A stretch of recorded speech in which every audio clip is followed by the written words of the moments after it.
Good afternoon. Mr. President, fellow delegates and friends, it's an honor to be with you today. And it's wonderful to be here in the great city of New York. Once again, this week, New Yorkers showed us how to be resilient and resolute in the face of violent extremism. On behalf of everybody in this room, let me say directly to the people of New York, you are a model to the world, and we thank you.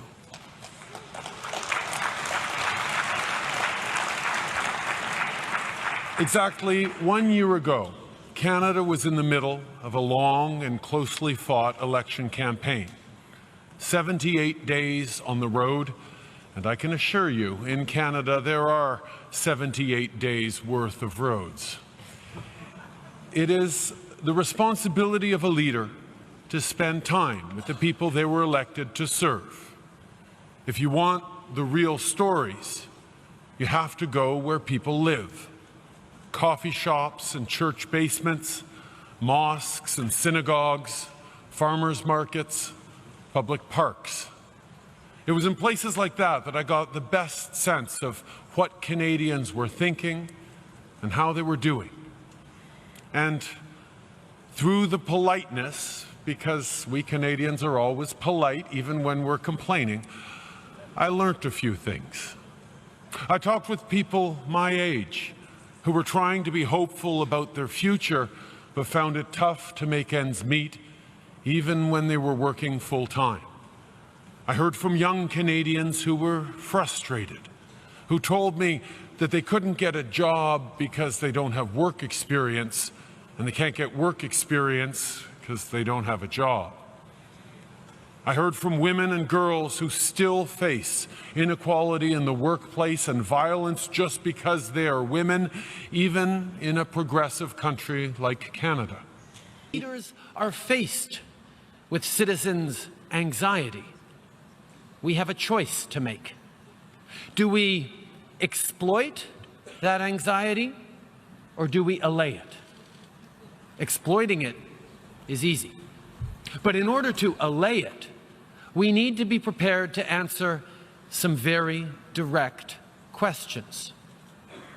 What will create the good, well-paying jobs that people want and need and deserve? What will strengthen and grow the middle class and help those working hard to join it? What will build an economy that works for everyone?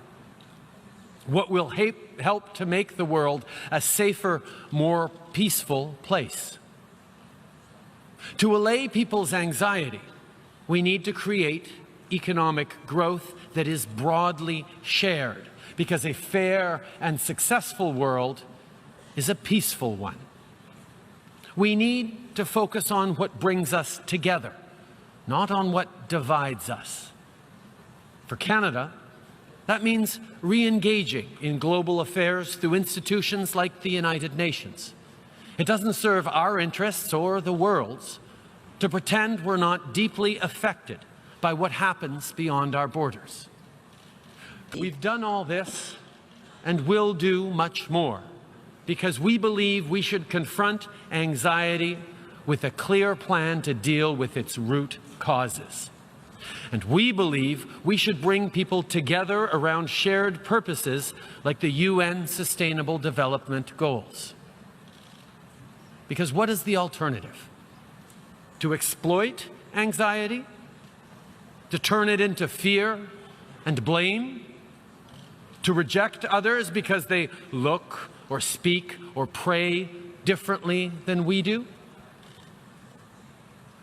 You see, in Canada, we got a very important thing right.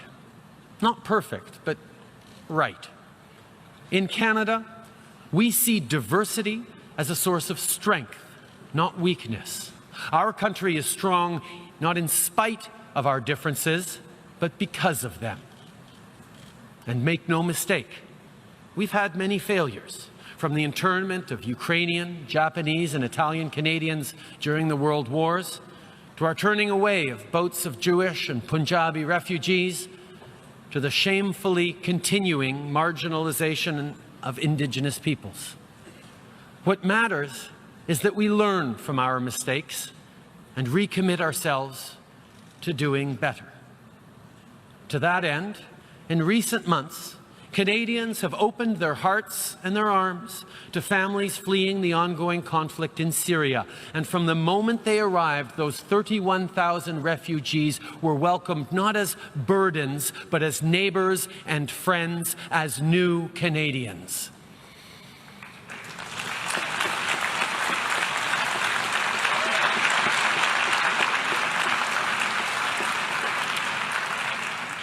These people are bringing themselves. Refugees are people with the same hopes and dreams as our own citizens.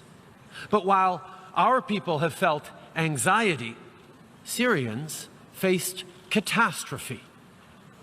Do you want to know where the Syrian middle class is? Well, they're living in refugee camps in Turkey, Lebanon, and Jordan. They're moving across Europe looking for a place to set down roots, to get their kids back into school, to find steady work, and to become productive citizens. Refugee camps are teeming with Syria's middle class. Doctors and lawyers, teachers and entrepreneurs. They're well educated, they work hard, they care about their families, they want a better life, a safer and more secure future for their kids, as we all do. So when I say that I hope that Syrian refugees that we welcomed will be soon able to join our middle class, I'm confident that we can make that happen, and we'll do it by offering them the same things we offer to all our citizens, a real and fair chance at success for everyone.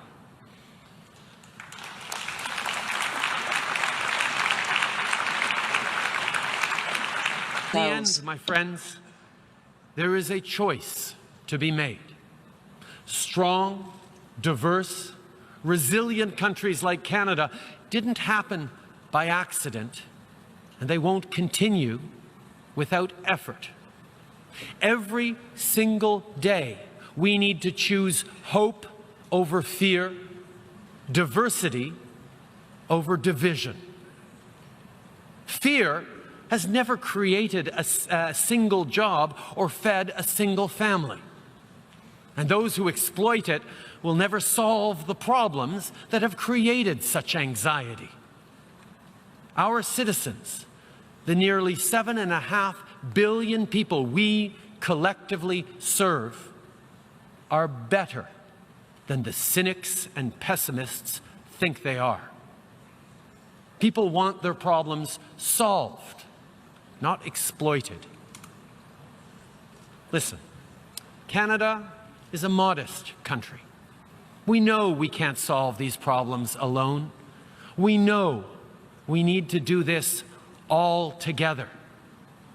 We know it will be hard work. But we're Canadian, and we're here to help.